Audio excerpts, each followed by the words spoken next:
मौलवी साहब निकाह शुरू करें। शहरोज़ हया को साइड करता खुद बशरी के बराबर बैठते हुए बोला। इंस्पेक्टर साहब मेरी बात सुनिए। वो अधेड़ उम्र औरत खुद को हथकड़ियों से आज़ाद करवाने की नाकाम कोशिश करते हुए सिकंदर से बोली।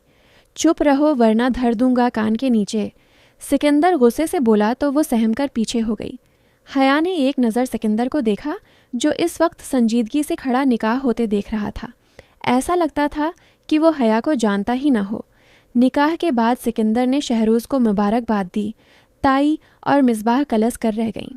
इनके किए कराए पर पानी फिर गया।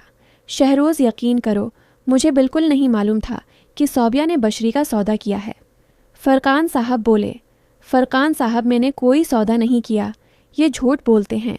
सौबिया तड़क कर बोली, झूठी मकार औरत तो ने हमसे 20 लाख रुपए लिए हैं।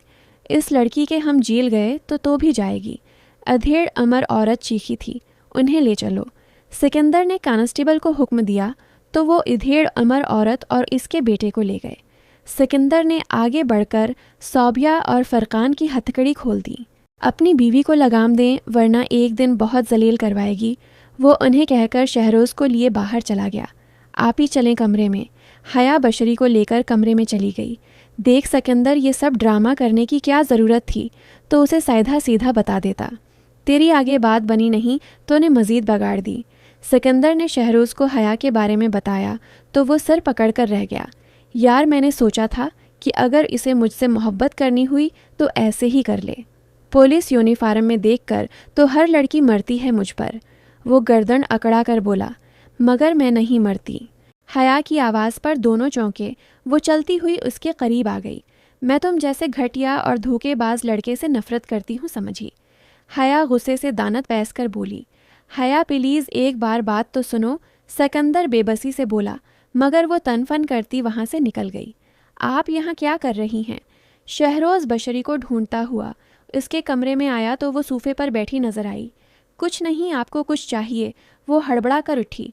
आप शायद भूल रहे हैं कि हमारा निकाह हो गया है तो उसूलन आपको मेरे कमरे में होना चाहिए। शहरोज़ ने जताती नज़रों से उसे देखा, लेकिन वो कुछ कहती मगर हया कमरे में दाखिल होती उसकी बात काट गई। लेकिन कुछ नहीं। जीजो आप चलें, मैं आपकी दिलाहन को लाती हूँ। शहरोज़ मुस्कुराकर कमरे से निकल गया मगर बशरी उसे घूर कर रह गई। हया ताई अम्मी, वो बेबसी से बोली। ताई अम्मी कुछ नहीं कर सकते, अब शादी हो गई है आपकी। वो अदा से अपनी टील पूनी हिलाकर बोली। बशरी को एक सरख रंग का शरारा पहनाकर उसे तैयार करके वो इसे शहरोज़ के कमरे में बैठा आई। शहरोज़ इस वक्त वाशरूम में मौजूद था। हया उसे बैठाकर कमरे से निकल गई। वो कन्फ्यूज सी अंगलियां मरोड़ती हुई बैठी थी। वाशरूम का दरवाज़ा खुलने पर इसका दिल ज़ोर से धड़का। शहरोज़ मुस्कुराकर इसके पास आकर बैठ गया। माशा अल्लाह, वो इसका हुसैन चेहरा देखकर बेअख्तियार बोला। बशरी का दिल ज़ोर ज़ोर से धड़क रहा था। शहरोज़ ने उसका हाथ पकड़कर मोहब्बत से उसे देखा। मैं आपको कभी अकेला नहीं छोड़ूंगा, वादा है मेरा। बशरी ने सर उठाकर इसकी आंखों में देखा जहां मोहब्बत ही मोहब्बत थी। आप खुश हैं ना? बशरी ने उससे सवाल किया।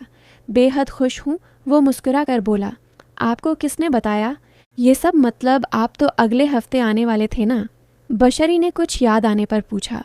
मुझे मेरी साली पल पल की खबर दे रही थी। जब आपने उसे अपनी दोस्त के घर भेजा तो वो रास्ते से ही वापस आ गई थी। घर का माहौल देखकर इसने मुझे वापस आने का कहा और मैं सब कुछ छोड़ छाड़ कर अपनी रानी के पास आ गया। शहरोज़ ने उसे सारी तफसील बताई। शुक्रिया, बशरी ने मुस्कुरा कर कहा। इन्ना हो, ऐसे शुक्रिया नहीं चलेगा, अपना इनाम मैं खुद वसूलूंगा। वो शरारत से बोला तो बशरी खुखलाकर हिंस दी। फरकान साहब से अच्छी भली बेइज्जत होने के बाद सौबिया अब गुस्से से भरी बैठी थी। मैं उसे छोड़ूंगी नहीं, उसने मेरा बेटा छीन लिया, अब सब कुछ मेरे हाथ से निकल जाएगा। नहीं नहीं, मैं ऐसा नहीं होने दूंगी। वो पागलों की तरह खुद से बातें कर रही थी। वो अभी सोने लेटी ही थी जब उसके मोबाइल पर अनजान नंबर से कॉल आने लगी। पहले तो उसने इग्नोर किया मगर दूसरी तरफ कोई पागल हो गया था। कॉल पर कॉल किए जा रहा था। हेलो जी, क्या क़यामत आ गई है? जो इस वक्त कॉल पर कॉल कर रहे हैं आप? वो गुस्से से कॉल रिसीव करते ही बोल पड़ी।